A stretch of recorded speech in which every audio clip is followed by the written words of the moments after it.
In this video, you will learn how to fix a store with that name already existing on Shopify.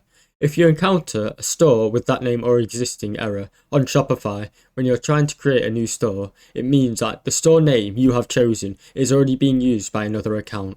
Shopify store require a name to be 100% unique. Here is how to resolve the issue.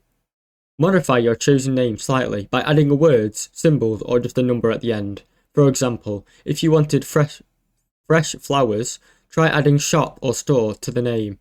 Also, if you're targeting a specific region, consider using your city or region in the name, such as Fresh Flowers 2025 or Fresh Flowers New York City.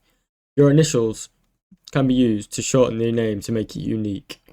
Also, ensure that you are not logged in. Sometimes, if you are already logged in to a different Shopify account, it may show as incorrect. Log out of any existing Shopify account and try again. The name may be in Shopify store, may be slightly spelled differently, or using a variation of a name, so double check for variations such as Fresh Flowers versus Fresh Flowers.